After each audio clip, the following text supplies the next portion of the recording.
Спят усталые игрушки, книжки спят,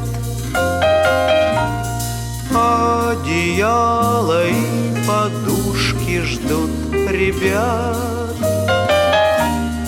Даже сказка спать ложится, чтобы ночью нам присниться. Ты ей пожелай, баю.